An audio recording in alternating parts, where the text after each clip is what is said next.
Avec nos mains levées. Un bon maître et patron en s'arracher. À toi seul. Et fais être.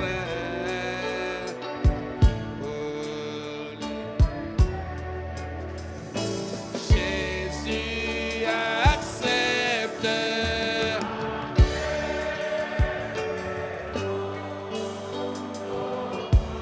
ma prière bien.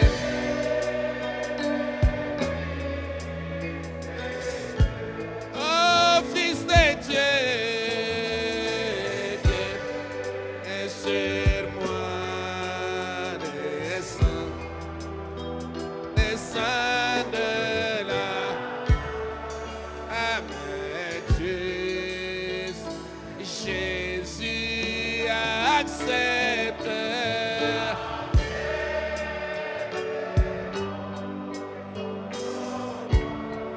En offrande,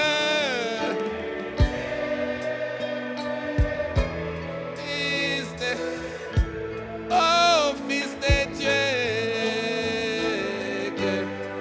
Et sur moi, descends, descends.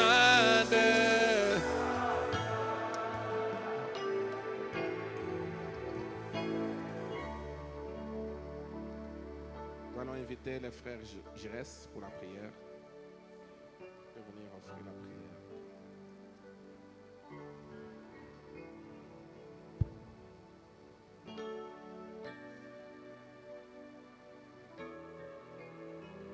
Seigneur Jésus, notre Dieu, notre Roi, ce soir nous te sommes infiniment reconnaissants, ô bien-aimé, pour cette opportunité que tu nous accordes pour être dans ta présence.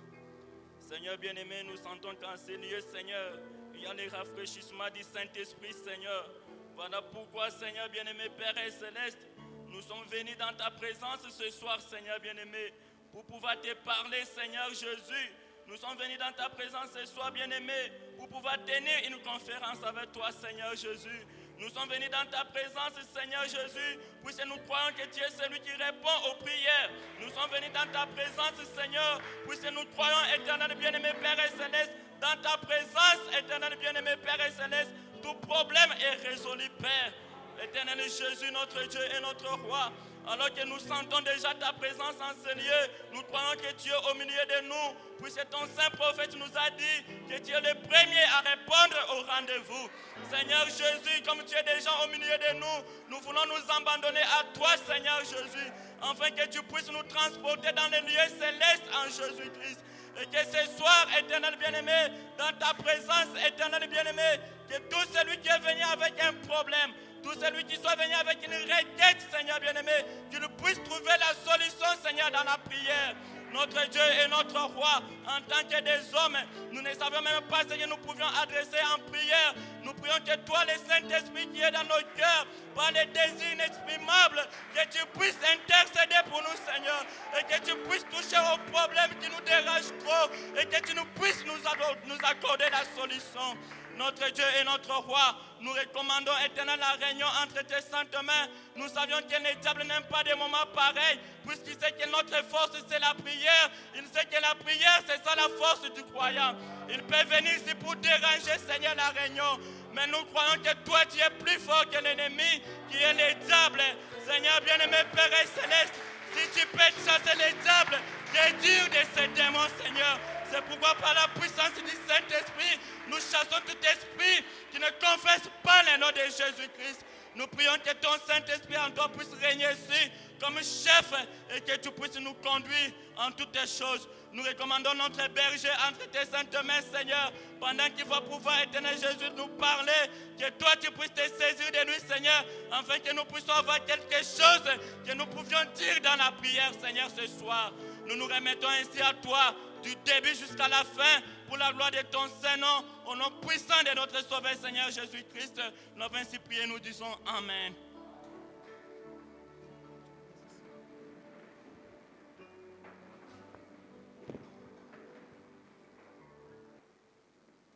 Que le Seigneur vous bénisse. Amen. Nous sommes encore très heureux d'être de retour dans la maison de notre Dieu. Et comme vous le savez, nous sommes venus pour une réunion de prière. Un moment très important pour nous. C'est le dernier mois de l'année. Et c'est le moment où nous devons faire l'inventaire de notre vie.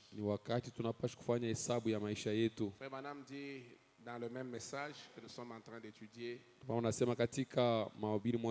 faire l'inventaire à chaque heure de notre vie. Pas seulement chaque jour, mais chaque heure. Parce qu'il est plus tard que nous puissions le penser. C'est un temps où nous devons examiner notre marche devant Dieu. Un temps où nous pouvons faire le bilan de cette année. Un chrétien, ce n'est pas quelqu'un qui marche comme un insensé. Je crois qu'au début de cette année, il y a des paroles que vous aviez adressées à votre Dieu. Il y a des vœux que vous avez faits à l'Éternel. Il y a des promesses que vous avez faites à votre Créateur. Et nous sommes au mois de décembre. Nous devons maintenant nous arrêter et faire le bilan. Avons-nous avancé avec Dieu? Nous sommes-nous arrêtés? A-t-on reculé? Amen. Amen. Est-ce que nous avons réellement avancé avec notre Dieu? C'est ça la chose la plus importante.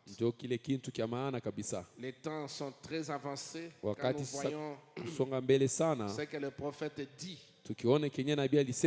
je crois Dans ce message, la fête des trompettes, katika hii ujumbe karamu ya ça tarumbeta ne peut pas nous laisser indifférents. haiwezi kutuacha bila kushutuka. Madame dit qu'il y avait beaucoup de gens dans le monde le jour où vous avez été sauvés. Anasema kulikuwa watu wa mingi siku ile uliokolewaka. Dieu n'a pas sauvé les autres. Jua nini Mungu ashikokuaka watu bengine? Mais ses regards sont tombés sur vous. Macho yake ilikuwa angalia paka weye. C'est qu'il avait un but. Ni kusema alikuwa na kile kunafukuzia pour vous sauver. juu akukokoa. Il y a un but que Dieu a poursuivi en vous adressant cet appel. Kuna shabaha Mungu alifukuzia kwa kukualika wala kukuita. Et frère Branham dit, je suis déterminé à accomplir le but pour lequel Dieu m'a sauvé. Ndugu Branham anasema anachukua mpango ya kutimiza shabaha ambao Mungu ananyokolea. Amen. Amen. Et ce soir, nous sommes déterminés à accomplir ce but. Dioni tunachukua mpango kutimiza ile shabaha. Et vous savez, unajua, pécher c'est manquer le but. Kufanya zambi ni kupata kifukuzio. C'est ce que frère Branham dit. Ndio kile ndugu Branham anasema. Pécher, kufanya zambi c'est manquer le but. Ni kufika mkifukuzio kyako.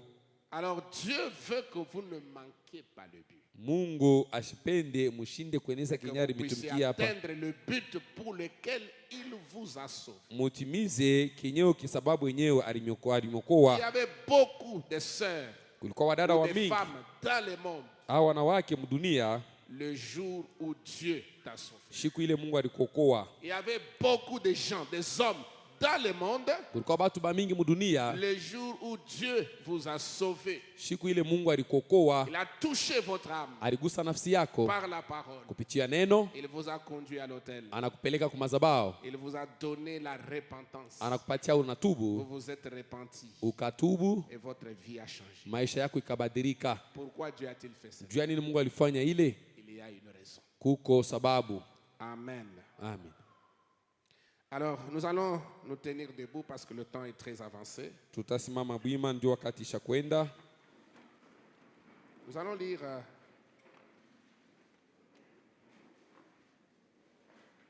dans Ézéchiel. Tutasoma mu kitabu cha Ezekiel. Au chapitre 9. Sura yake ya 9. Juste une petite exhortation. Ni kuonya tu kidogo. Nous devons donner beaucoup de temps à la prière. Tutatoa wakati mingi katika maombi.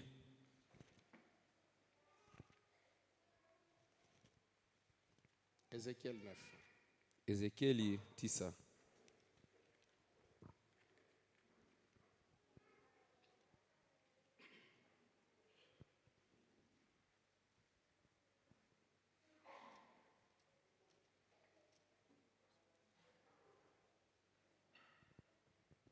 Vous y êtes? Nous allons lire ensemble. Puis il cria d'une voix forte à mes oreilles. Vous êtes prêts? Allons-y.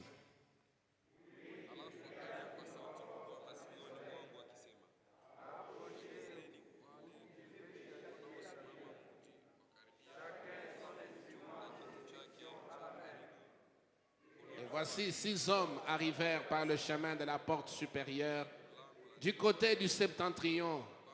Chacun son instrument de destruction à la main. Il y avait au milieu d'eux un homme vêtu de lin et portant une écritoire à la ceinture. Ils vinrent se placer près de l'autel d'airain. La gloire du Dieu d'Israël s'éleva du chérubin sur lequel elle était et se dirigea vers le seuil de la maison. Et il appela l'homme vêtu de lin et portant une écritoire à la ceinture.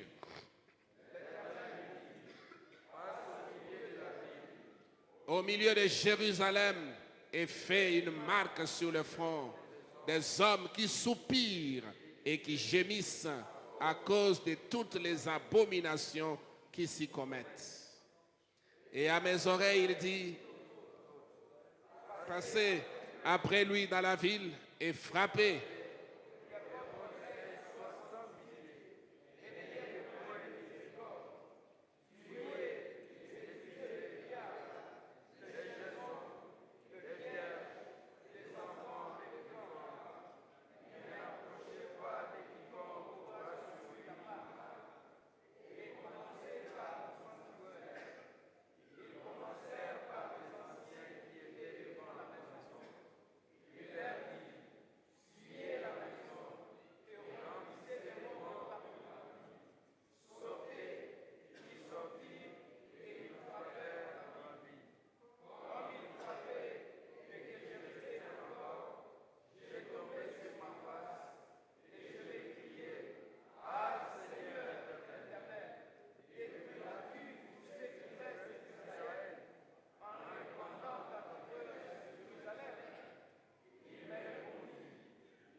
Voici l'homme vêtu de lin et pour à la ceinture rendu cette réponse.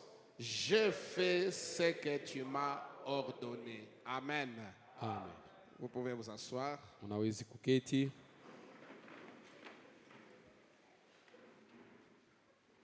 Alors, vous avez remarqué quelque chose.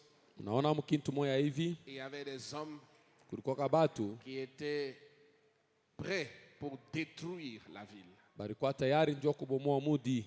Et au milieu d'eux, il y avait un homme vêtu de fin lin. Katikati yabo kulikuwa mtu mwasha kuvala kitani. Une écritoire à sa ceinture. Alikuwa na maandiko kumukaba yake.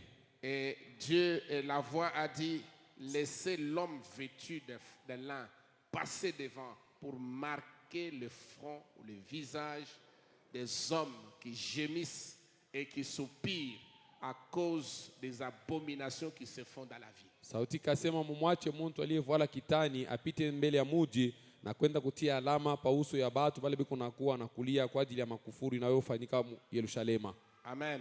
Amen. Vous savez que cette même écriture se retrouve encore dans Apocalypse. Unajua hii andiko iko tena katika kitabu cha Il y Ufunuo. avait les anges qui retenaient les 4 vents. Wa malaika walichunga mapepo ile pour que ces vents ne soufflent pas sur la terre. Ima ewa ishikwe na pika pa dunia. Avant que les anges lâchent les vents, mbele ya malaika watirie il y a hii un homme ewa vêtu de blanc. Kulikuwa mtu alikuwa anavaa il avait kitani, le sceau de Dieu. alikuwa na muhuri ya Mungu. Et cet homme-là est passé dans la ville et il a scellé les gens. Huyu mtu akapita ndani ya mji na kutia muhuri pa uso ya watu. Amen. Amen. Et quand il a scellé les gens, c'est alors que le jugement de Dieu ont frappé.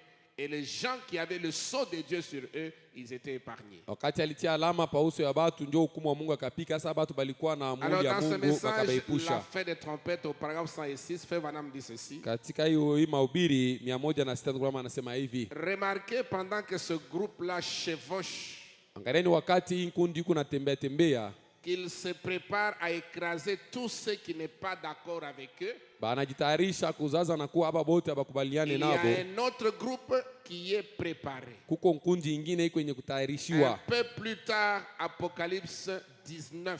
Baadaye katika Ufunuo 19. Ça nous avons lu avec vous le dimanche. La prochaine fois qu'on entend parler de l'église, mara ingine banasema mambo kanisa, elle vient elle aussi. Na yo pia inakuya. Pas précisément sur des chevaux. Hapana paka yule wa mafarasi. Mais la Bible dit il montait un cheval blanc. Biblia inasema kapanda farasi mweupe. Et l'armée du ciel le suivait sur des chevaux blancs. Pas vrai? Jeshi za mbingu inamfuata pa mafarasi meupe, haina kweli? Pendant que le groupe d'ici en a 200 000 liés sur le fleuve d'Euphrate. Wakati nkundi hapa iko na mafarasi 200,000 benye kuifungia kwa bahari ya Euphrate. Depuis 2000 ans. Bari ifunga kadili ya miaka 2000. Il y a aussi une église qui a lié le Saint-Esprit depuis près de 2000 ans. Kuko kanisa ilifunga Roho Mtakatifu karibu ya miaka 2000. Donc 200 000 chevaux de guerre qui devaient traverser le fleuve. Mais ils étaient liés pendant 2000 ans sur le fleuve Euphrate. D'autre part aussi, le Saint-Esprit était lié pendant près de 2000 ans. Frère Branham dit, où la Bible dit il n'était pas lié sur le fleuve Euphrate.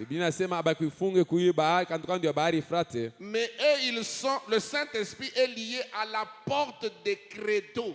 Roho Mtakatifu balimfungia pa mlango ya mafundisho ya watu na mafundisho ya watu, si bien que le Saint-Esprit namna kusema hata Roho Mtakatifu ne peut pas agir dans l'église à cause des systèmes faits de mains d'hommes. Haiwezi kutumika ndani ya kanisa kwa ajili ya matengenezo ya watu. Les credos, mafundisho, les dogmes, hii mafundisho ya watu, les choses qu'on ajoute bitu vile banongeza et les choses qu'on retranche, na bitu vile banatosha, cela lie le Saint-Esprit. Vile binafunga Roho Mtakatifu. Et le Saint-Esprit ne peut pas agir dans une église na Roho Mtakatifu haiwezi kutumika ndani ya kanisa où on ne croit pas la totalité de la parole. Kwenye abamini neno katika utele yayo. Amen. Amen. Parce que le Saint-Esprit du Roho Mtakatifu est conduit par la parole. Inongozwa na neno. Le fil conducteur de l'esprit, c'est la parole. Kamba yenye kuongoza Roho Mtakatifu ni Pour que le neno. Saint-Esprit vienne dans votre vie, Roho Mtakatifu kwenda na maisha vous yako, devez d'abord recevoir la parole. mnapaswa kwanza kupokea neno. Dans les messages,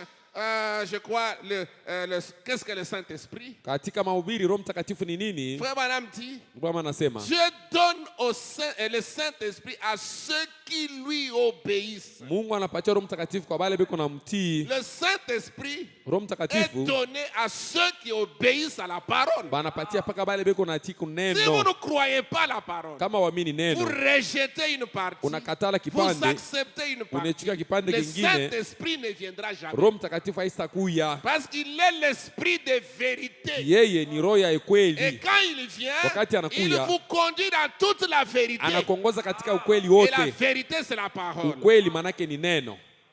Amen. Amen. Alors le Saint-Esprit était aussi lié Roho Mtakatifu pia balifunga au niveau des credos, par des credos et des dogmes. kupitia mafundisho ya watu. Si bien que le Saint-Esprit ne pouvait pas agir dans l'église à cause des systèmes faits des mains d'hommes. Namna ya kwamba Roho Mtakatifu hawezi kutumika ndani ya kanisa kwa ajili ya matengenezo watu balifanya. Mais Lakini elle va être libérée. bataachiriwa, Elle va revenir. itakuya. C'est ce que la Bible dit. Ndio kile Biblia Et inasema. les deux vont s'affronter sur le champ de bataille. Hao wote wawili batakutana katika shamba la vita. Lucifer et Michel. Lucifer na Mikaeli. De nouveau, Mali ingine comme au commencement, sawa vile kumwanzo ils sont liés depuis 2000 ans. beko benye kufungiwa kwa ajili ya Presque miaka 2000 ans. karibu miaka 2000. Amen. Amen. Pas tout à fait 2000 ans parce que les Romains ont continué à agir. Aina paka 2000 sababu wa Roma baliendelea kutenda. Titus en l'an 96 de notre ère. Titus katika miaka 96 ya Et kizazi ainsi de suite chetu. comme ça pour tuer les Juifs. Hivi nafuatana ndio kwa Les Wayahudi wa Romains. Qui a Roma. tué les Juifs? Nani aliua wa Roma? Qui était Titus? Titus alikuwa ni nani? Un général romain. Jemadari wa Kiroma. Le sang coulait sous les portes là-bas. Damu ilikuwa inavuja pa mlango kule. Jusqu'à on les a massacrés. Bali baua Les femmes, les enfants et tout. banamke batoto na bote. N'est-ce pas ce qu'Ézéchiel 9 avait dit qu'ils allaient faire? Aina kile Ezekiel 9 alisema batafanya. Passe au milieu de la ville Pita katikati ya et mudi. fait une marque sur les gens qui soupirent et gémissent. Weka alama pa uso ya batu bale kunalia na kukua. À qui est-ce que Dieu donne le Saint-Esprit?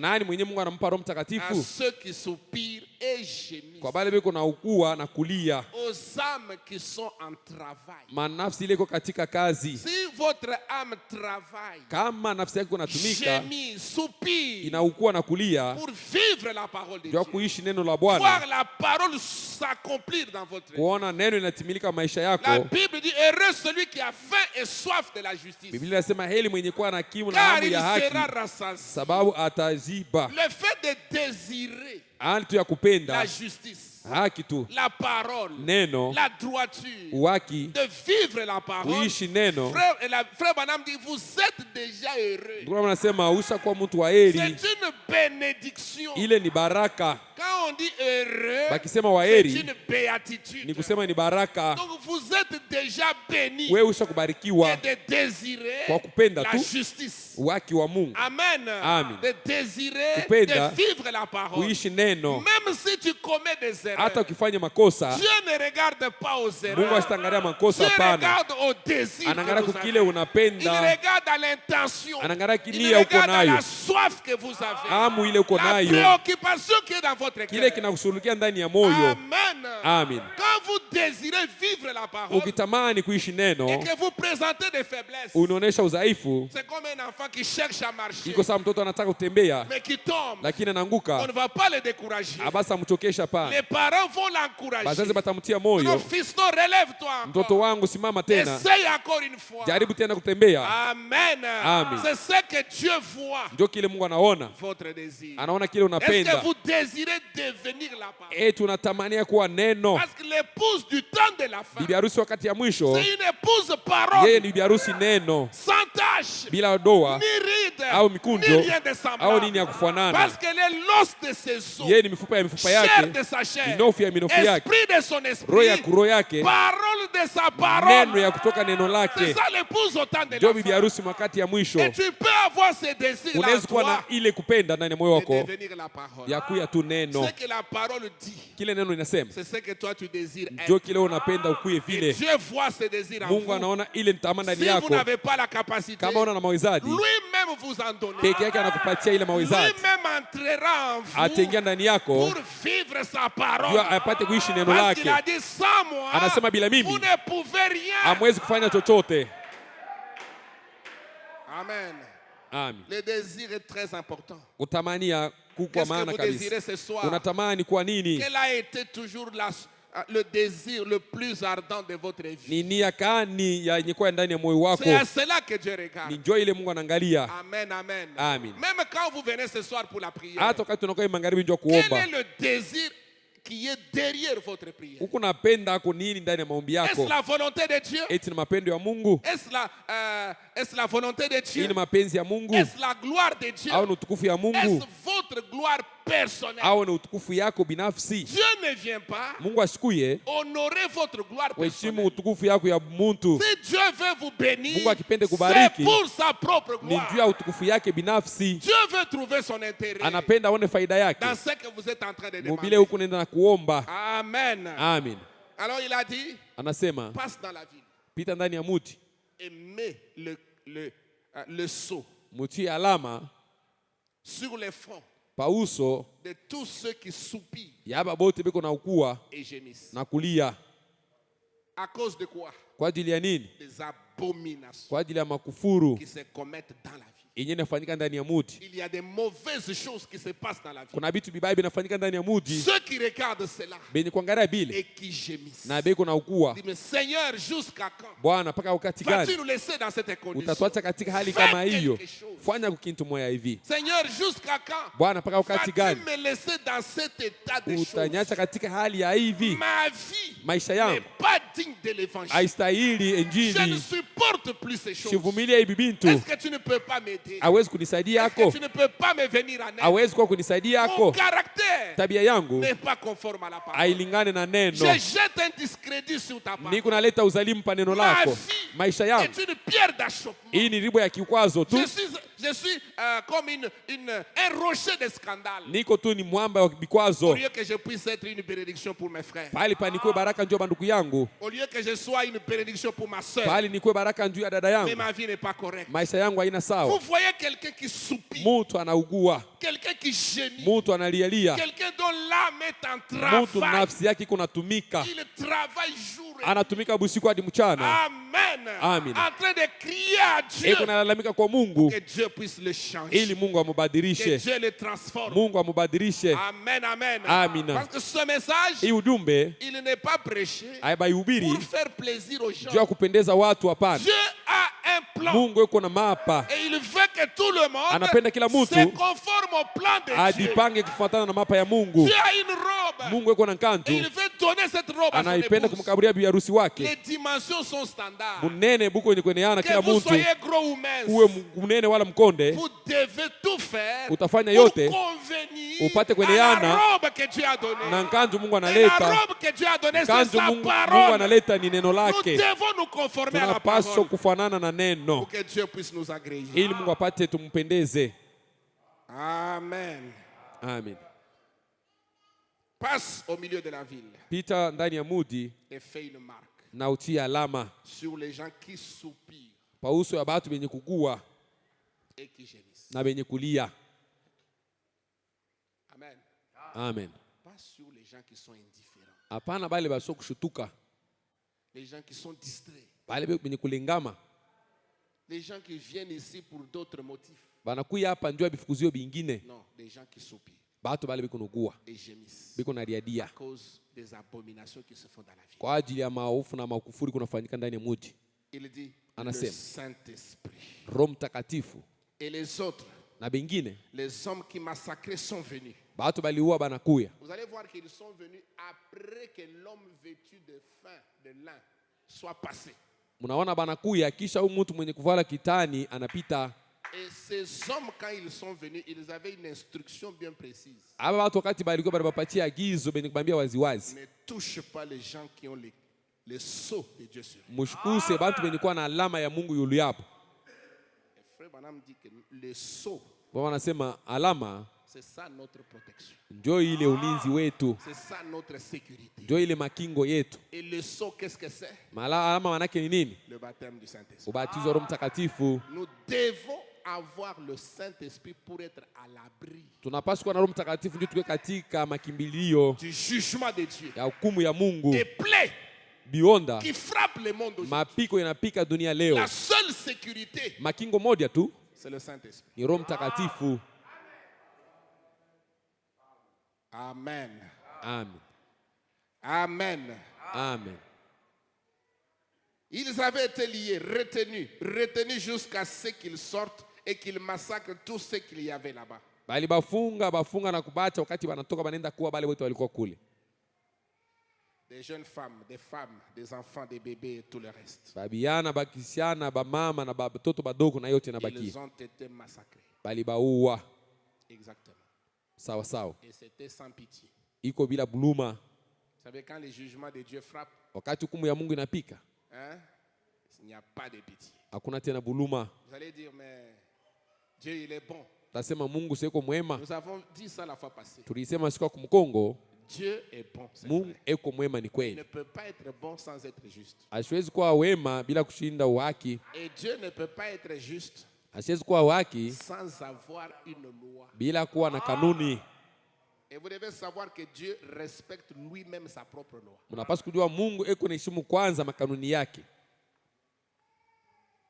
Il a pris son propre fils. Akabeba mwanake binafsi. Jésus-Christ. Yesu Kristo. La loi kanuni exigeait la mort. Ilikuwa naomba ni lufu d'un substitut innocent. Ya kukombola ya bila kwa mambo. Il fallait que le parent rédempteur inaomba baba mkombozi accepte de donner sa vie. Aitike kupeleka maisha yake pour racheter l'humanité. Ndio ya kukomboa binadamu. Et ce parent rédempteur n'est rien d'autre que Dieu lui-même devenu un homme. O baba mkombozi hana mtu mwingine pasiko Mungu anakuwa mwanadamu. Devenu l'un d'entre nous. Mungu peke yake anakuwa mmoja katikati yetu. Dieu n'a pas envoyé un ange. Mungu asikutumake malaika. Il n'a malaika. pas envoyé son cousin. Asikutume mwipo yake. Quelqu'un d'autre mourir à notre place. Mtu mwingine akufa pafasi yetu. Sa loi exigeait. Kanuni yake ilikuwa naomba un parent rédempteur. Baba mkombozi devait être en mesure de donner sa vie et de la reprendre. Mwenye kwa mkipimo kupeleka maisha yake na kuileta kuibeba tena. Dieu s'est soumis à sa propre loi. Mungu akaditii kwa kanuni yake. Si Dieu peut se soumettre à sa propre kama Mungu anaweza kuditii kwa kanuni yake binafsi. Itakuwa je njia mwe na mimi? Par rapport à sa loi. Kulingana na kanuni yake. Nous devons nous y soumettre. Tunapaswa kuditii kuile. Pour que Dieu soit bon, il doit être juste. Ndio Mungu akwe mwema anapaswa kuwa na haki. Et la justice de Dieu exige la loi. Haki ya Mungu inaomba tu kanuni. Et la loi de Dieu ne peut pas exister sans peine, sans sanction. Amri za Mungu haiwezi kuja bila kuwa na maripizo. C'est pourquoi vous comprenez que si vous n'avez pas le sceau de Dieu, vous êtes sous son jugement. Elewa ya kwamba kama una na muhuri ya Mungu uko chini ya hukumu yake. Maisha yako katika hatari. C'est vrai que nous venons. Ni kweli tunakuya. Tuko na mambo.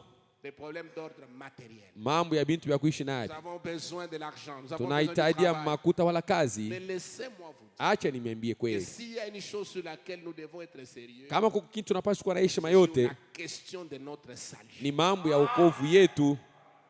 Nous devons prendre ça très au sérieux. Tunapaswa kubeba hii na heshima yote. Parce que la Bible dit cherchez premièrement le royaume. Biblia inasema tafuteni kwanza ufalme na haki yayo. Alors le reste. Pale hii mabaki vous sera donné par-dessus. Itamipewa yulu. Si vous pouvez résoudre la question du salut. Kama unapaswa kujibu kwa mambo ya wokovu. Alors vous pouvez tourner la page. Pale unaweza kupita ile mambo. Et réclamer autre chose. Kudai sasa vitu vingine. Dieu vous l'accorde. Pale Mungu atakupa.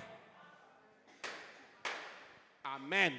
Amen. Mais ne changez pas l'ordre des choses. Hapana kubadilisha utaratibu ya vitu. Ne mettez pas la charrue devant les bœufs. Hapana kutia gari mbele ya ngombe. Cherchez premièrement le royaume. Tafuteni kwanza ufalme. Le royaume, c'est-à-dire Christ en nous. Ufalme ni kusema Kristo ndani yetu. L'espérance de la gloire. Matumaini ya utukufu. La parole dans votre cœur. Neno ndani ya moyo wako. Christ doit régner dans. Kristo anapaswa kutawala ndani ya maisha yetu. Il doit être notre Seigneur. Anapaswa kuwa Bwana wetu. Il doit être celui qui dirige nos pensées. Anapaswa kuliko naongoza mawazo yetu. Qui dirige nos pas. Mwenye kuongoza hatua ya miguu yetu. Regardez seulement ces derniers temps. Tazama tu masiku ya kumkongo. Comment est votre relation avec Dieu? Uhusiano wako na Mungu iko namna gani? Combien de temps vous prenez pour communier avec Dieu? Wakati ngapi unachukua ndio ushiriki na Mungu? Communier avec Dieu soit dans la prière, kushiriki na Mungu hata katika maombi, soit dans la méditation, hata katika kufikiri kwa neno, soit en écoutant le message, au kusikia kwa ujumbe, au kusoma kitabu cha nabii, au kwa kanisa. Combien de temps vous prenez? Wakati ngapi unabeba? Amen. Amen. C'est une grande question. Ni ulizo kubwa. Frère Branham a dit, s'il y a une chose dont j'ai été voleur, kama kuna kitu kile nilikuwa mwizi, c'est une seule chose. Ni kitu kimoja tu. J'ai volé le temps de Dieu. Naiba wakati ya Mungu. Si Frère Branham peut dire qu'il a volé le temps, kama ndugu anaweza kusema aliiba wakati ya Mungu, avec tout ce qu'il a fait, na aibu yote alifanya, que vous et moi connaissez, wewe na mimi tunaijua. Amen. Amen. Qu'en est-il de vous et moi? Itakuwa je kwa ajili ya wewe na mimi? Aujourd'hui, quand vous regardez, les gens ont toujours leur téléphone. Leo ukiangalia watu kwa na masimu yao kumikono. En longueur de journée. Katika mchana wote mzima. Vous pouvez même retrouver deux frères assis dans un salon, mais ils ne causent pas, chacun concentré sur son téléphone. Unaweza kukuta bandugu wawili banobaiso kala munyumba moja abasumburie kila mtu ni ndani ya simu yake. Mimi nasema ni bongo. Ni bongo. C'est un défi que nous devons relever. Ni mashindano tunapaswa kushindana nayo. Amen. Amen. Ce sont des esprits du temps de la... Le diable a déjà compris. Ni bimampepo vya wakati wa mwisho tena kuelewa. Comment je peux éloigner les gens de la présence de Dieu? Jinsi gani naweza kutofesha bantu mbali na wapu ya Mungu? Il utilise la technologie. Anatumikisha za teknolojia. Avant c'était le téléphone, avant c'était le cinéma. Mbele ilikuwa kana masinema. Le cinéma, vous devez quitter votre maison, aller dans une salle. Cinéma utatoka kwako, munaenda munyumba mule biko naonesha. Même la télévision, il faut s'asseoir au salon, allumer tout ça. Hata télévision mwikale msalon munaiwakisha. Hapa shetani anaenda mbali. À la portée de la main. Hapa anatia ndani ya mikono. Vous avez un compagnon tous les jours. Huko na rafiki yako wa kila siku. Tous les jours, il est avec vous. Kila siku yuko na wewe fashi yote. Au point que même la communion est combattue. Namna ya kusema hata ushiriki ndani ya nyumba inavunjika. Avec l'Android, pamoja na Android et les iPhone. Na iPhone. Les gens se concentrent pour dépenser beaucoup d'argent et avoir un téléphone de valeur. Watu wanatumikia makuta mingi apate simu yenye kwa ya bei. Quand il se réveille le matin, la première des choses c'est le téléphone. Akilamka asubuhi kitu cha kwanza ni simu yake. Avant de dormir, la main sur le téléphone. Mbele ya kulala mkono yule wa simu.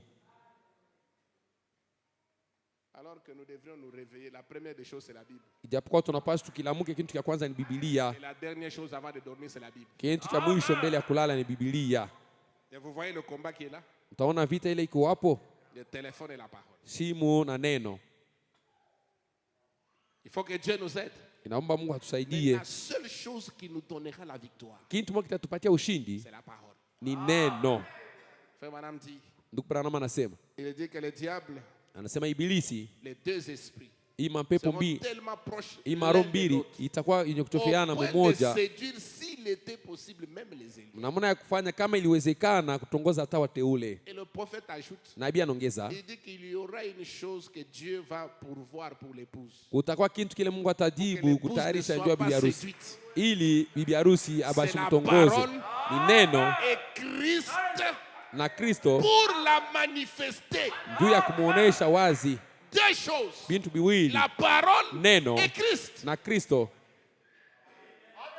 Pas seulement la parole, haina paka neno, mais la parole plus Christ. Neno kuchanga ku Kristo. La parole plus l'onction. Neno kuchanga kutena na upako. Parce que Christ c'est l'onction. Kristo ndio upako qui vient sur la parole. Inakuwa yule ya neno. Pour la manifester. Juu ya kuionesha wazi wazi. Amen. Amen. C'est un combat. Hii ni vita. La plus grande bataille jamais livrée. Vita kubwa hiyo bado kufanyika. Et vous sentez qu'aujourd'hui le téléphone devient comme du chanvre. Mnasikia leo kwamba phone inakuwa sawa bangi. Le téléphone est devenu comme la cigarette. Simu inakuwa sawa tumbako. Je crois que vous comprenez de quoi je parle. Mnaelewa kile nyinyi nataka kusema. Le téléphone crée la dépendance.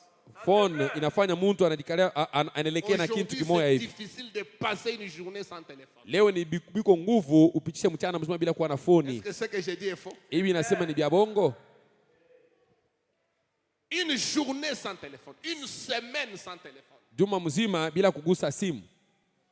Pas seulement un simple téléphone, mais connecté sur les réseaux sociaux. Haina paka simu peke yao lakini kuchomeka katika mtandao. Comment puis-je vaincre?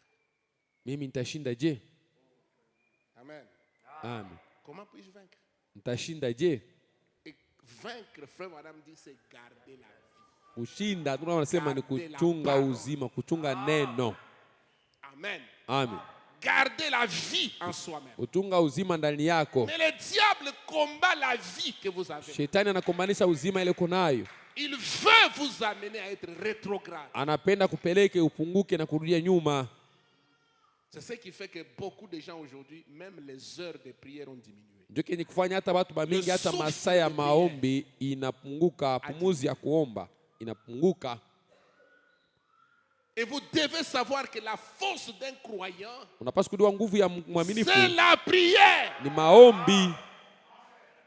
La prière, c'est l'arme la plus puissante que Dieu a placée entre les mains des chrétiens. Ndio bunduki ya nguvu sana Mungu anatia mikononi ya Mkristo.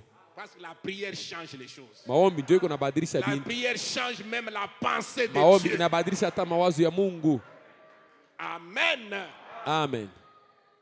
Mais pour prier, il faut du temps. Juu ya kuomba sinaomba wakati. Maintenant, si tu es plongé dans le téléphone, tu auras le temps quand pour prier. Kama usakudingiza ndani ya phone utakuwa na wakati gani ya kuomba?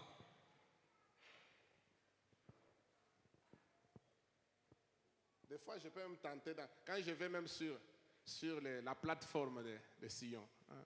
J'envoie seulement un petit message là. Nikitume tu ka ujumbe pale pa ile sitni ile ya Sayoni ile. Il y a des gens qui ne dorment pas. Ils sont toujours connectés. Kuko bantu bale balala bo kabasa kuchomeka. À peine j'envoie les messages, ils réagissent. Nikishatuma tu paka sasa hivi na yana jibu. Donc ils sont toujours avec leur téléphone. Kumbe ni kusema eko paka mwenye kuchomeka na simu yake. Hapana ndugu yangu. Tout ce qui passe devant la parole est une idole. Yote inapita mbele ya neno inakuwa ni sanamu. Nous faisons passer devant la parole, c'est une idole. Yote tunaweka mbele ya neno inakuwa ni sanamu. Amen, amen. Amen. Et Dieu, Mungu, c'est un Dieu jaloux. Yeye ni Mungu wa bwivu. Il ne va pas supporter cela. Hasiwezi kuvumilia ile.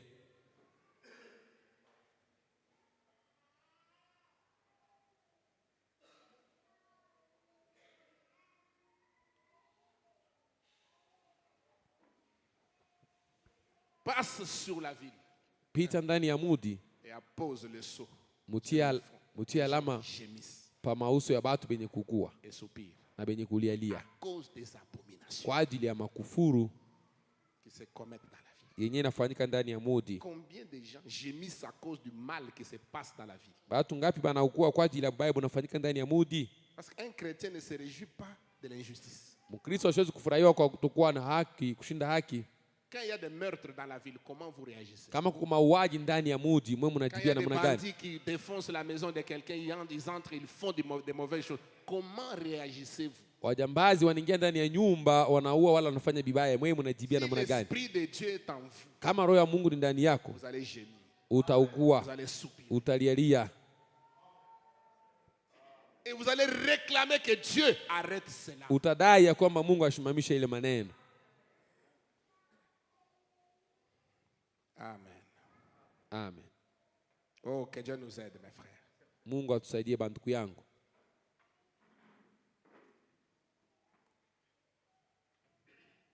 Il dit maintenant encore, voici la chose qui se répète. Tazameni kitu kinapituluka mara nyingine. Et voici le système ecclésiastique qui revient à la charge. Matengenezo ya kidini inakuwa tena mkazi. Qui réprime et qui piétine tout ce qui s'appelle Dieu. Inaangamiza na kukanyanga yote inaitwa Mungu.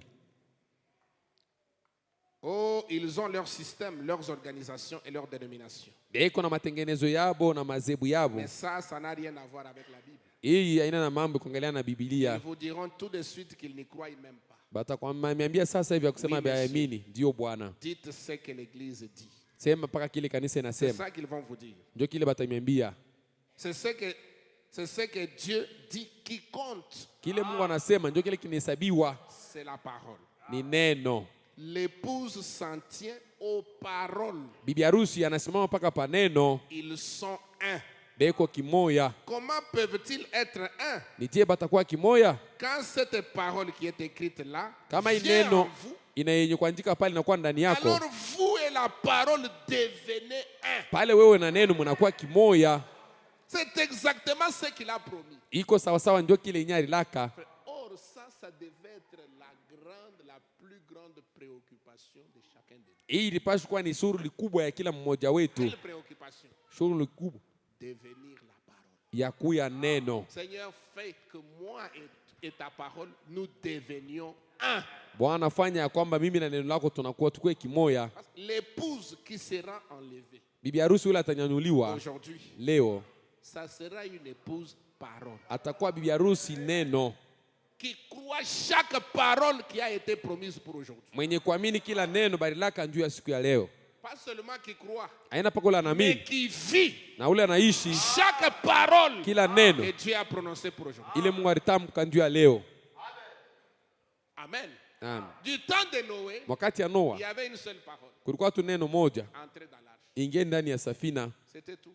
Njoo yote. Une arche matérielle, physique. Safina ya kimwili tu. Qui était là. Ile ilikuwa pale. Du temps de Sodome et Gomorrhe. Wakati ya Sodoma na Gomori. Quel était le message? Ujumbe ilikuwa ni nini? Sortir de Sodome. Tokeni ndani ya Sodoma. Mais aujourd'hui. Leo. Amen. Amen. Quelle est la promesse? Hadi inasema nini? Est-ce que vous êtes là avec moi? Muko pale na mie. Vous devez entrer en Christ. Unapaswa kuingia ndani ya Kristo. Et devenir un avec lui. Na mnakuwa kimoya pamoja naye. Devenir un avec la parole. Kwa kimoya na neno. Tout ce que Dieu a dit aujourd'hui. Yote Mungu anasema leo. C'est ce que nous devons refléter. Ndio vile tunapaswa kuonesha. L'épouse sera sans tache ni ride ni rien de semblable. Bibi harusi atakuwa bila doa, mikunjo wala kitu kenye kufanana. Elle sera l'esprit de son esprit. Atakuwa roho ya roho yake. Ce que Christ pense, c'est ce que vous allez penser. Kile Kristo anawaza ndio kile namwe mtawaza. Ce que Christ parle. Kile Kristo anasema, c'est ce que vous allez parler. Ndio kile namwe pia mtasema. Ce que Christ fait. Kile Kristo anafanya. C'est ce que vous devez faire. Ndio kile namwe pia mtafanya. Les œuvres que je fais. Matendo mimi nafanya. Celui qui croit en moi. Ule ananiamini mie. Aussi. Ataifanya naye Il en pia. fera même de plus grands. Atafanya hata ile ya makubwa. Sababu naenda kwa Baba. Si Christ habite en vous. Kama Kristo anaishi ndani yenu. Il manifestera la vie de Christ. Ataonesha maisha ya Kristo. Si l'esprit de Beethoven. Kama roho ya Beethoven habite en moi. Iko ndani yangu. Je vais écrire les symphonies comme Beethoven. Nitaandika masimfonia sawa Beethoven. Est-ce que vous dites amen, frère? Mnasema amina wandugu. Si l'esprit kama roho de Shakespeare. Ya Shakespeare. Qui composait des pièces de théâtre. Mwenye alikuwa anafanya mamchezo. Inakaa ndani yangu. Je vais composer les pièces de théâtre. Na mimi nitafanya ile mamchezo. Si l'esprit de Christ habite en moi. Kama roho Kristo ni ndani yangu. Je ferai exactement ce que Christ a fait. Mimi nitafanya vile vile Kristo alifanya.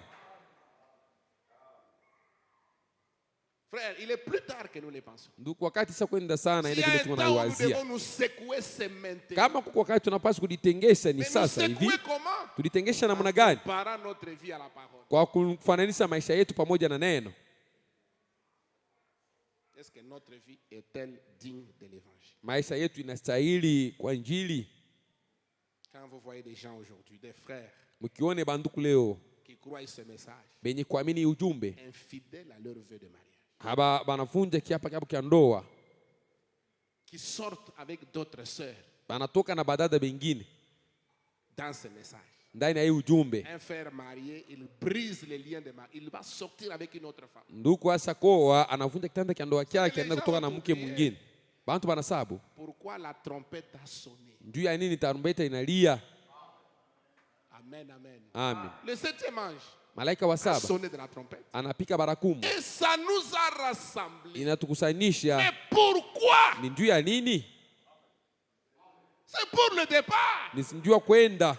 Mais si nous devons nous préparer pour partir, hapa tunapaswa kutayarisha njoo ya kwenda. Pouvons-nous être distraits dans des choses comme ça? Tunapaswa kulengama mbintu kama bia hivyo. Les nations se disloquent, Israël se réveille. Mataifa yanajikawanya kawanya, Israeli analamuka. Israël est rentré dans sa patrie. Israeli anarudia katika nchi yake. Amen. Amen. Qu'est-ce qu'ils sont allés faire là-bas? Kule banaenda kufanya nini? Ils attendent le Messie. Beko na mchunga Masia. J'ai vu un article là sur internet. Niona gazeti moja yule mtandao. Wayahudi balikuwa pale beko naimba. Tunapenda kumwona Masia. Ils étaient là en train de, ils étaient nombreux là. Balikuwa pale ba mingi. Avec leur petit, je ne sais pas comment on appelle ça. Calotte ou je ne sais Benye kuvala tule tumakofia tu tule tudoko. En train de chanter. Beko naimba. Parce qu'ils désirent recevoir le Messie. Banatamani kumpokea Masia. Comment vont-ils recevoir le Messie pendant que l'épouse est sur la terre? Batampokea Masia namna gani biharusi ngali pa dunia? Non. Hapana. Il faut que l'épouse s'éclipse. Inaomba biharusi aondoke.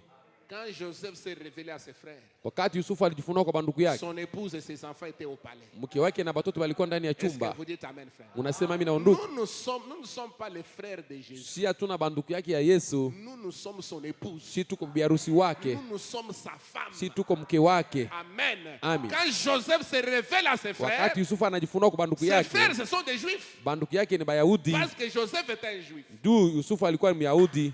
Amen. Amen. L'épouse était dans le palais. Bibi harusi alikuwa ndani ya chumba. Kunyanyuliwa kutafanyika mbele ya Yesu ajifunue kwa banduku yake.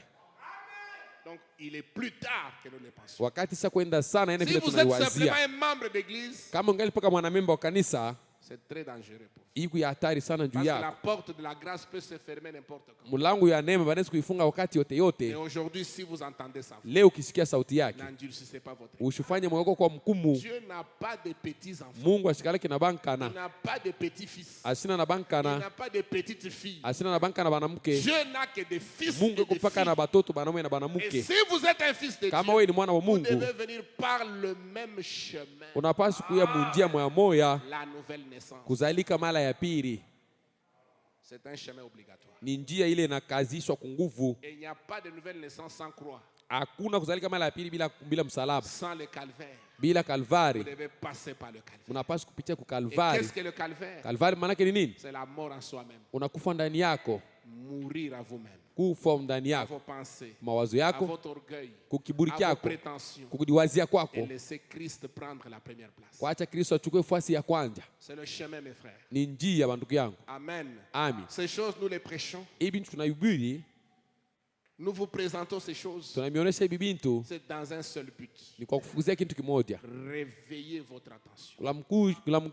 Kulamusha Parce dhamiri qu'on yenu. a comme l'impression que les gens commencent à s'endormir. Inaonekana sawa bantu banaanza kulala. Quand vous croisez des frères, Ukikutana na banduku, pas seulement des frères, haina paka même banduku, des pasteurs, hata wapastori ils ne parlent pas de l'enlèvement. habaseme tena mambo ya kunyanyuliwa. Aujourd'hui, nous parlons de projets dans nos églises. Leo tunategemea vya kufanya makanisa. Construire un bâtiment plus grand que celui qu'on a. Kujenga hii chumba kubwa Ajouter tuko encore le nayo. nombre de croyants à ceux qui sont là. Kuongeza tena waaminifu wa mingi wale tuko nabo. Mais ce n'est pas beaucoup ça le but. Haina ndio hii yenye Le shaba. but de Dieu, Shaba ya Mungu c'est amener les gens à rencontrer le Seigneur. ni kuleta watu bakutane Être na en kitu cha kiroho. contact avec Dieu. Bakutane na Mungu. Amen. Amina. Vous travaillez, vous cherchez l'argent. Munatumika Mais munatafuta vivez makuta, comme si l'enlèvement allait venir de lakini muishi sawa kunyanyuliwa kutafanyika sawa leo wala kesho. Vivez comme si le lendemain ne viendra même pas. Muishi sawa kesho kutwa haitakuya. Parce que Dieu peut arrêter votre vie n'importe quand. Mungu anaweza kusimamisha maisha yako wakati yote yote. Amen, amen. Amen. Aujourd'hui, il y a des jeunes gens qui meurent chaque jour ici, qui sont même moins âgés que vous. Leo kukubabiana banakufa Qui bingana étaient na même miaka en kidogo kushindia en yako. meilleure santé par rapport à vous. Bali kwa hata na afya njema kushindia Mais qu'est-ce yako. qui a fait que Dieu vous a gardé? Nini nafanya Mungu akuchunge mzima? Il y a un but. Kuna sababu. Dieu a un but qu'il poursuit en vous gardant. Ana sababu iko nafukuzia kwa kukuchunga. Il veut que vous soyez prêts. Anapenda ukuwe tayari. Alors nous devons nous préparer, mes frères. Pale tunapaswa kujitayarisha banduku yangu. Amen, amen. Amen. Je termine en disant ceci. Namaliza kwa kusema hivi. Il dit, Anasema, oui, alors, kumbe il dit, comment peuvent-ils être un? nije banaweza kuwa mkimoya Quand cette parole qui est écrite là wakati neno benye kuandika pale vient en vous, inakuwa ndani yako, alors vous pale weye et la parole na neno devenez un. munakuwa kimoya. C'est exactement ce qu'il a promis. Iko sawa sawa ndio ila Donc, lilaka. Dieu a promis Mungu analaka que la parole deviendrait un homme neno itakuyaka et muntu, que l'homme deviendrait la parole muntu atakuyaka neno au temps de la fin. mwakati za mwisho. Nous sommes dans le temps de l'union invisible. Tuko mwakati ya muungano ile isionekana na macho. Entre l'épouse céleste et l'épouse terrestre. Katikati ya bwana harusi wa mbingu na bibi harusi hapa dunia. Le mariage a lieu sur la terre. Ndoa inafanyika pa dunia. Amen, amen. Amen. Entre Christ et son épouse. Katikati ya Kristo na bibi harusi wake. Devait devenir la parole. Anapaswa kuwa neno. Alors, pale elle s'interprète. Pale inajitafsiri. La parole quand elle entre en vous, elle s'interprète. Neno wakati inaingia ndani yako sinajitafsiri. Dieu n'a pas besoin d'un interprète. Mungu asitafute kutafsiri. Ils disent eh bien nous l'interprétons comme ceci. Banasema ni mzuri tunaitafsiri kama hivyo. Vous n'avez aucun droit d'interpréter quoi que ce soit. Hamuna na ruhusa ya kutafsiri hata nini. Dieu en fait lui-même l'interprétation. Mungu anaifanya yeye mwenyewe kuitafsiri. Dieu a dit Mungu anasema que la lumière soit. Nuru ikuyeko. Et la lumière fut. Nuru ikakuyako. Qui interprète cela? Nani mwenye kutafsiri ile? Il a dit akasema une vierge concevra. Bikira atachukua mimba akaifanya. Ça n'a pas besoin d'un interprète. Aiombe kuitafsiri. C'est déjà interprété. Isa kutafsiriwa. Dieu a dit que ces choses arriveraient en ces jours-ci. Mungu alisema hivi vitu vitafika muhimu siku hii. Et elles arrivent. Na bikunafika. Ça n'a pas besoin d'interprétation. Aiombe kuitafsiri. Dieu a promis que l'épouse sera la parole. Analaka ya kwamba bibi harusi atakuwa neno. Cette chose va s'accomplir. Ndugu, kile kitu kitatimilizika. Je crois qu'il y a déjà des membres de l'épouse ce soir. Kuko na memba wa bana harusi hapa hii magharibi. Qui deviennent la parole jour après jour. Banakuwa neno kisha siku. Parce que Dieu a promis cela. Mungu analaka ile. Alléluia. Amen. Si vous êtes né de la parole. Kama unazalika toka neno. Vous êtes la parole. Uko neno. Parce que ce qui est de la chair est chair. Kilichozaliwa na mwili ni mwili. Ce qui est de l'esprit est esprit. Kilichozaliwa na roho ni roho. Est-ce que vous dites amen, frère? Unasema mimi naondoka. Quand vous naissez de la parole. Tukizalikwa na neno. Vous allez grandir parole sur parole, parole sur parole, parole sur parole. Utakomea neno inaongezeka neno inaongezeka mpaka kufika Mungu komana. Dieu interprétant lui-même sa parole. Mungu akitafsiri neno lake peke yake. Ce qu'il a promis. Kila alilaka. Cela va arriver. Kile kitafika. Il dit. Anasema. Dieu a dit que ces choses arriveraient en ces jours-ci. Mungu anasema hivi vitu vitafika muhimu siku hii. Et elles arrivent. Na bikunafika. Il a dit que Malachie 4 s'accomplit. Asema Malaki 4 itatimilika. Malachie 4 c'est accompli. Malaki 4 inatimilika. Il a dit que Luc 17:30. Anasema Luka 17:30 itatimilika. Et Luc 17:30 c'est accompli. Luka 17:30 itatimilika. D'interprétation. Aiombe kuitafsiri. Oh, quelqu'un peut dire amen à ça? Mtu mwanaweza kusema amina kwa hiyo. Dieu a dit Mungu anasema que l'épouse serait la parole. Bibi harusi atakuyaka neno. L'épouse serait l'os de ses os. Bibi harusi atakuwa mfupa kwa mfupa yake. Chair de sa chair. Nyama ya kunyama yake. Esprit de son esprit. Roho ya kuroho yake. Parole de sa parole. Neno ya kuneno lake. Vie de sa vie. Uzima ya kuuzima yake. C'est une parole. Ni neno. Ça doit s'accomplir. Paka itatimilika. Ce n'est pas la parole d'un homme. Haina kusema kwa mwanadamu. Alors ce que nous devons faire. Kile tunapaswa kufanya. C'est nous exposer au soleil. Ni kujitoa tu waziwazi kujua. Que nous puissions atteindre la maturité. Ili tupate kukomea. Le grain de blé. Mbeko ya mundi. Njua kukomea. Il doit s'exposer au soleil. Inapaswa kujitoa kujua. Le soleil c'est Christ. Jua ni Kristo. Cette présence là. Ile wapo ile. Demeurer dans la présence de Dieu. Kubaki katika wapo ya Mungu. Demeurer exposé aux rayons du soleil. Kubaki kumangaza ya jua. Le soleil de la justice. Jua ya haki. C'est le temps de la maturité. Ni wakati ya kukomea. Est-ce que vous dites amen, frère? Unasema mimi na ndugu. C'est le temps de l'adoption. Wakati ya kuwekewa pafasi. C'est l'âge de l'adoption. Kizazi kia mtu anatiliwa pafasi. C'est l'âge de la maturité. Kizazi kia kukomea. Parce que la moisson doit avoir lieu. Ni ndio kuvuna kunapaswa kufanyika. On ne peut pas récolter une semence qui n'est pas mature. Abawezi kubeba mbeko ila ya hivya. Est-ce que vous dites amen, frère? Eti mnasema amina. On récolte une semence qui est arrivée à la maturité. Banabebaka mbeko ilisha kuivya. Même Enoch avant son enlèvement. Hata Enoka mbele ya kunyanyuliwa. Frère Branham dit. Ndugu Branham anasema. Enoch a marché avec Dieu. Enoka akatembea pamoja na Mungu. Pendant 300 ans. Kwa ajili ya miaka 300. Et il reçut un témoignage. Akapokea ushuhuda. Qu'il était agréable à Dieu. Ya kusema alimpendeza Mungu. Est-ce que vous comprenez, mes frères? Eti mnaelewa banduku yangu. Et Enoch, il était 7e. Enoka alikuwa wa 7 après Adam. Kisha Adamu. Et nous sommes 7e. Sisi tuko wa 7. N'est-ce pas? Haina vile. Après Paul. Kisha Paulo. Nous sommes 7e. Tuko wa 7. Nous devons marcher avec Dieu. Tunapaswa kutembea pamoja na Mungu.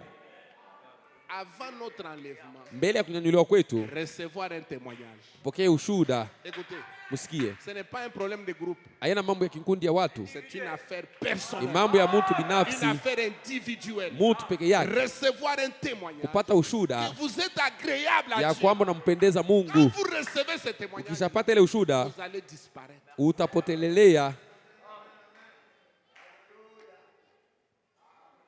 Et c'est ça l'enlèvement. Ndio ile kunyanyuliwa.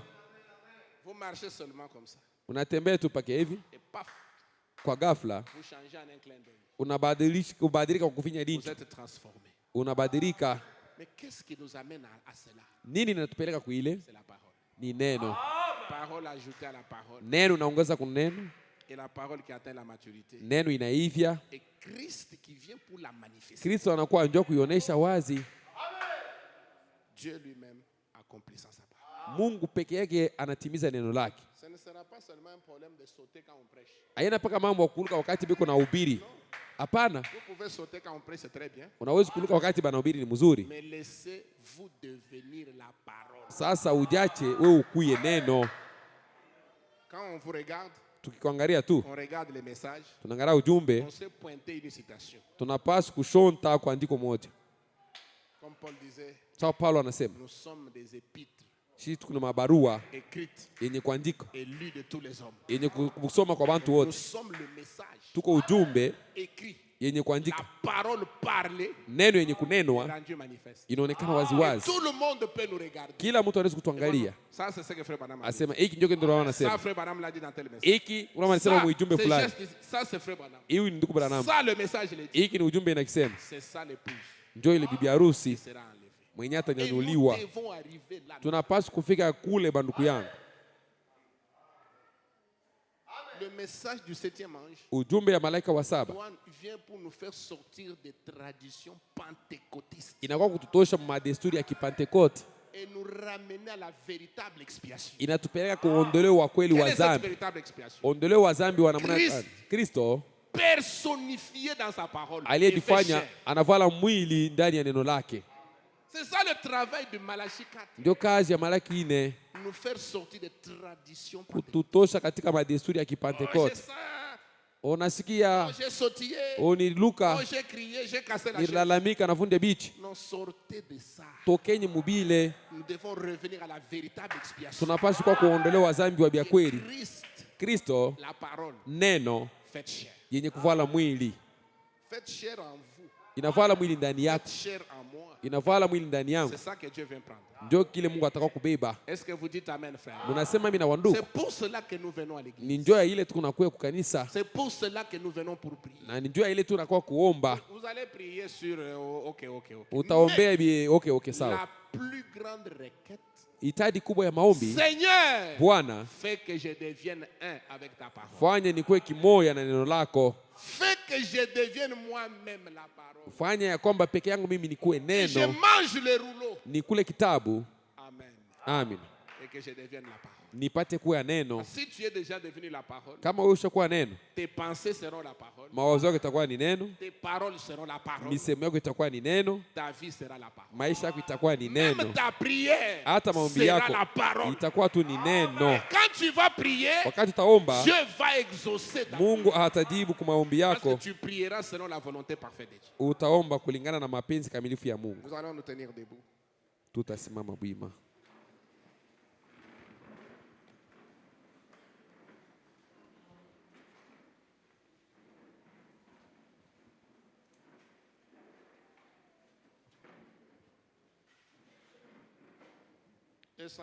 Je dois dire à Jésus. 202 napasha kumwambia Yesu. Est-ce que tu vas dire à Jésus ce soir? Utamwambia Yesu nini hii magharibi? Tous tes soucis, tous tes ennuis. Masumbuko yako na mashida yako, Tu n'as pas atteint le but. haupati kifukuzio. Le but de Dieu n'est pas atteint dans ta vie. Kifukuzio cha Mungu akiniane maisha C'est un yako, péché. hii ni Tu dhambi. ne reflètes pas ce que cette épouse-là. Auoneshe ule bibi harusi ule, L'épouse parole bibi harusi neno, constituée de promesses. mwenye kuumbwa tu na maadi. Une épouse citation. Bibi harusi maandiko, Une épouse parole rendue manifeste. bibi harusi Je neno dois yenye dire à kuonekana wazi. Tamwambia Yesu. Jésus peut m'aider. Yesu anaweza kunisaidia Jésus seul. mpaka Yesu peke yake. Vous croyez cela? Eti mnaamini Est-ce que vile? vous croyez cela? Mnaamini Alors, ile? allons à Jésus pour lui en parler. Twendeni kwa Yesu ndio tumwambie. Ce soir encore. Hii jioni tena. Avec un cœur ouvert. Na moyo ni kwa wazi. Avec une foi parfaite. Na imani kamilifu. Avec détermination. Na mpango tutachukua. Que Dieu puisse nous venir en aide. Mungu akwe kutusaidie. Je dois dire à Jésus. Napaswa kumwambia Yesu. Chantons cela de tout cœur.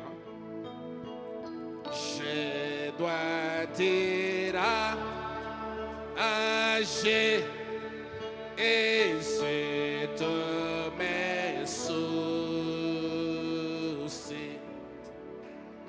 Je ne peux pas ôter un seul mes fardeaux. Oui, dans ma détresse,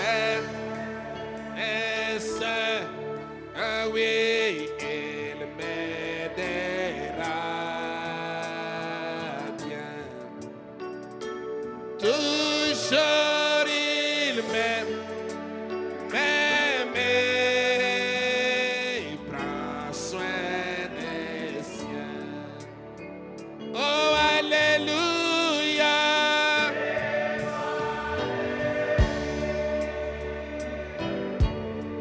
Oh oui.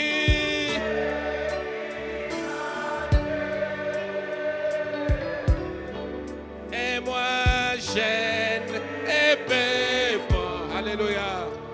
Porter Jésus seul mes fardeaux. Oh oui, je dois les lui dire. Oh oui, les tirages. Jésus. Jésus peut m'aider. Ce soir, il va t'aider. Ah oui, Jésus seul. Je dois dire à tous mes ennuis. C'est tous mes ennuis. Il est la vie. Mon compatissant. C'est vrai. Oh oui, si je lui demande, il te livrera. Il mettra vite fin à mes ennuis. Oh, alléluia.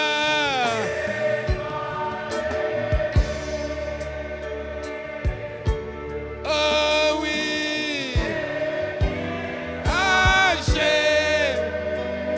Jésus. Et moi, j'ai des peurs. Tu n'as pas apporté tous ces fardeaux seuls. Seul mes fardeaux. Alléluia, chez toi, les nuits. Remettez à Jésus.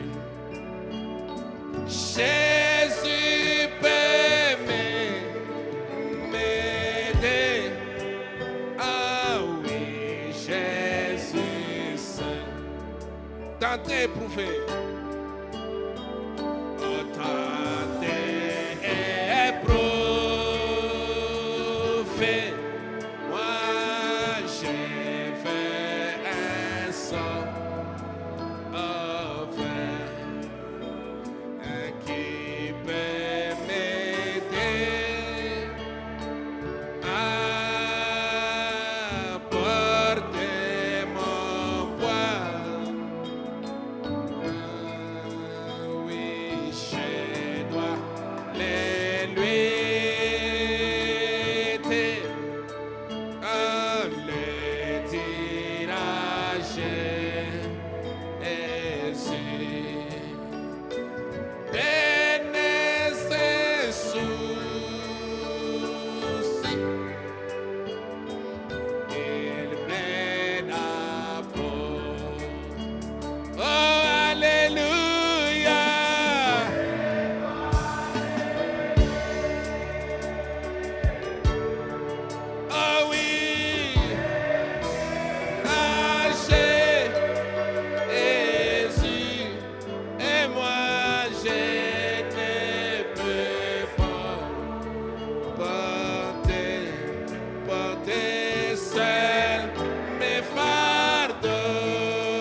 avec nos mains levées. Jésus peut m'aider. Oui. Prions le Seigneur tous ensemble. Élevons nos voix maintenant, mon frère et ma soeur. Parlez au rocher de votre salut. Parlez à celui qui peut changer votre vie. Parlez à celui qui peut faire que vous deveniez semblable à lui. Que vous puissiez devenir la parole. Parce que lui-même, il est la parole faite chair. Prions le Seigneur tous ensemble.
Seul mes fardeaux.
Soit la prière de chacun de nous ce soir.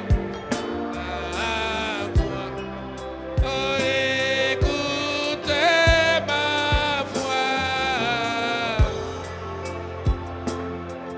Oh,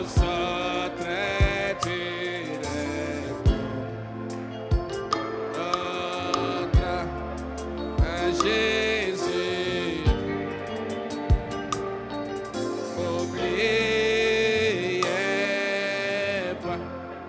Toi, fontaine de mon réconfort. À toi, la fontaine de mon réconfort.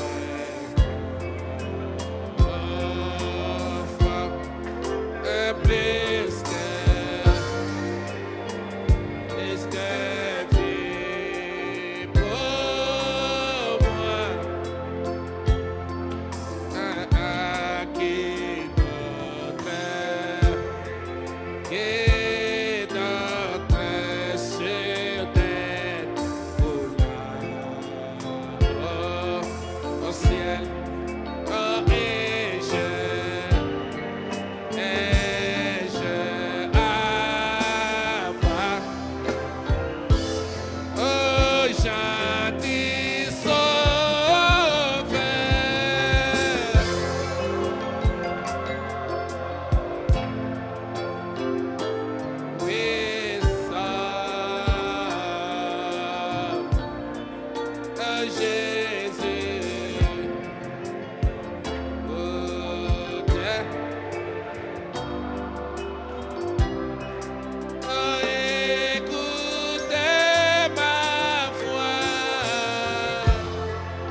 Mon frère et ma sœur, nous tenons ici ce soir sur les promesses de Dieu.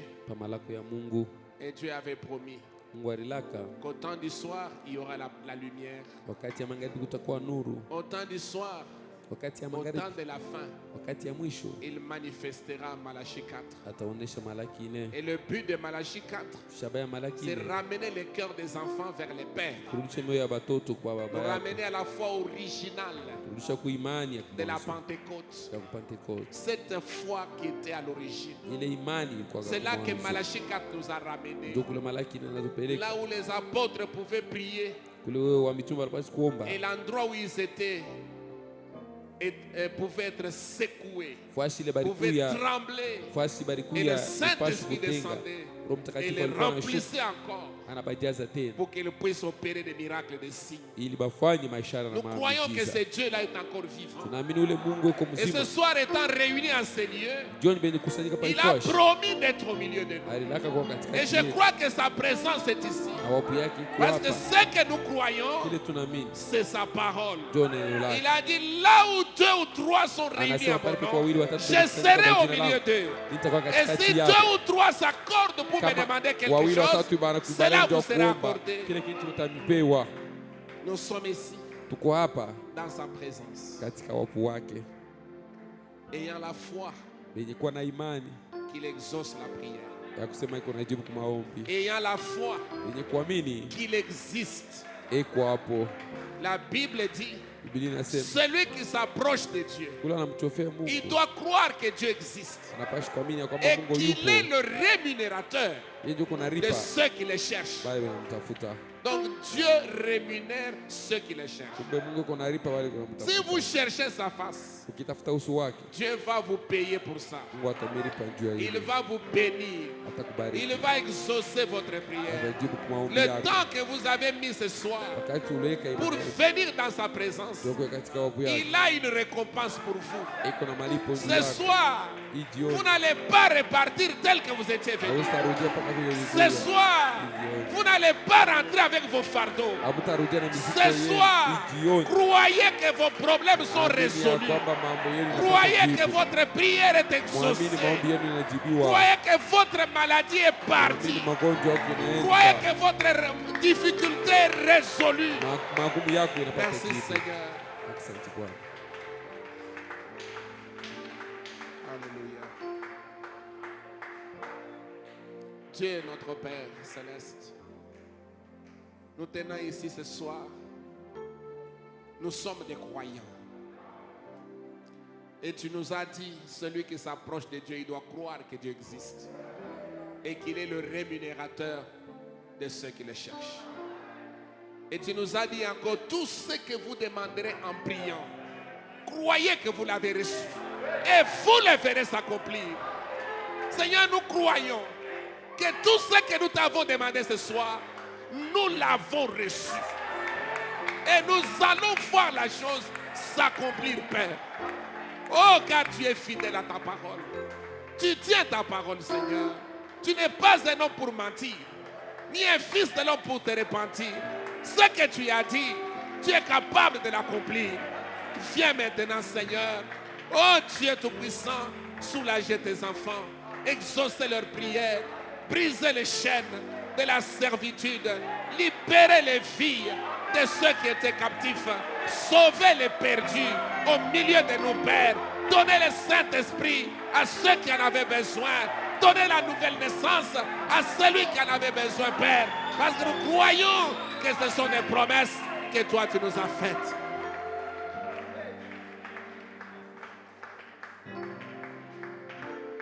Tu nous as appelés ce soir, dans ce temps de la fin, à être ton épouse. Nous croyons que nous sommes ton épouse. Toi qui es notre époux, tu es la parole. Tu es l'esprit. Et nous aussi, en tant que ton épouse, nous sommes censés être la parole et être l'esprit. Parce que l'homme et sa femme, ils sont un. Laisse-nous, Père, devenir un avec toi. Laisse-nous, Père, devenir un avec la parole.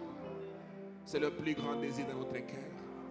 Tu nous as dit dans l'exhortation de ce soir, Enoch était le 7e après Adam. Il a marché 300 ans avec Dieu.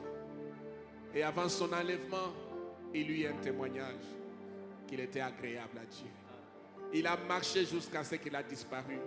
Il ne fut plus trouvé, Seigneur. Nous aussi ce soir, notre plus grande intention, notre plus grand désir, c'est de marcher avec toi. Comme Enoch a marché avec toi, Seigneur. Laisse-nous marcher avec toi, de victoire en victoire, de gloire en gloire, de révélation en révélation. Oh Père, et que nous puissions aussi recevoir les témoignages que nous sommes agréables à tes yeux et que nous puissions disparaître parce que nous avons été appelés à l'enlèvement, Seigneur. L'enlèvement, c'est la promesse que tu as réservée aux vainqueurs de cet âge, oh Seigneur. Oh Père bien-aimé, nous nous abandonnons entre tes mains ce soir. Notre plus grande préoccupation, c'est ton royaume. Nous voulons que toi, tu habites en nous, Seigneur. Nous voulons que tu accomplisses ta parole dans nos vies et que tu puisses nous libérer des choses de ce monde. Car tu as dit dans ta parole, celui qui aime le monde et les choses qui sont dans le monde, l'amour de Dieu n'est pas en lui. Nous ne voulons pas ressembler au monde, nous voulons te ressembler à toi. Toi qui es la parole, toi qui es la divinité suprême, toi qui es l'époux béni de nos âmes, toi qui es la grande colonne de feu, toi qui es la nuée de gloire, toi qui es l'ancien des jours. Laisse-nous, Père, bien-aimé, te ressembler. Laisse-nous être comme toi, Seigneur. Parce que le plus grand désir d'une femme, c'est de ressembler à son mari. C'est de faire la volonté de son mari. Et toi, tu es notre mari. Viens, Seigneur, prendre la première place dans notre vie. Et que tu puisses conduire la vie de chacun de nous, Seigneur. Merci ce soir. Merci pour ce temps merveilleux. Merci, Père, pour ce moment de communion. Merci, Père, car tu as soulagé nos âmes. Merci parce que tu as exaucé nos prières. À toi la gloire. À toi l'honneur. À toi l'adoration. À toi les actions de grâce. Oh Père, pour ce que tu as fait pour nous ce soir. Bénis mes soeurs. Bénis mes frères. Même ceux qui sont venus jusqu'ici à l'autel. Seigneur, souviens-toi de chacun d'eux. Oh, tu exauces la prière de tes enfants. Seigneur, tu m'as placé comme un intercesseur. J'intercède pour chacun de Père. Qu'ils aient la vie éternelle. Qu'ils soient sauvés. Qu'ils soient libérés. Qu'ils soient remplis du Saint-Esprit. Qu'ils vivent la parole. Qu'ils soient semblables à toi, Père. Parce que nous voulons réellement te plaire. C'est cela notre plus grand désir. Et les autres choses, tu as promis de nous les donner, Seigneur. En plus, oh Dieu, comme un bonus, nous avons besoin de la nourriture. Nous avons besoin des vêtements. Nous avons besoin d'argent. Nous avons besoin du travail. Ces choses-là, Seigneur, tu as promis aussi de nous les donner. Car toi, tu es le Jéhovah Jireh. Seigneur Dieu Tout-Puissant, souviens-toi de tes enfants qui sont dans les besoins. Souviens-toi de tes enfants qui ne savent pas payer les études de leurs enfants. Seigneur, que tu leur donnes des moyens, que tu leur donnes, oh Père, les désirs de leur cœur, afin que leur joie soit rendue parfaite. Merci Seigneur pour cela. Nous croyons que tu nous l'as accordé. Maintenant que nous arrivons à la fin, bénis chacun de nous. Garde-nous dans une bonne atmosphère. Accompagne-nous, Seigneur, sur le chemin de retour. Protège-nous, Seigneur. Nous voulons garder cette atmosphère de prière dans nos cœurs. Oh Dieu, car depuis ce matin, nous nous sommes réveillés, Seigneur, pour suivre cette conduite. Et tu as été bon envers nous. Nous avons eu des moments merveilleux, même seuls avec toi, Seigneur. Et ce soir, oh Père, tu es venu nous rencontrer conformément à ta parole. Bénis ton peuple. Bénis-nous encore demain quand nous allons revenir. Et le vendredi où nous viendrons pour terminer cette série de prières. Que nous ayons tout ce dont nous avons besoin à la fin de ces réunions, Seigneur. Pour terminer cette année en beauté et pour entrer dans une nouvelle année avec beaucoup plus de grâce. Accorde-les-nous, Seigneur, nous te prions. Au nom de Jésus-Christ. Bénis les dîmes et les offrandes que les saints ont apportées dans ta maison. Nous les recommandons à toi. Bénis leurs travaux et leurs entreprises. Au nom de Jésus-Christ, nous avons ainsi prié. Amen.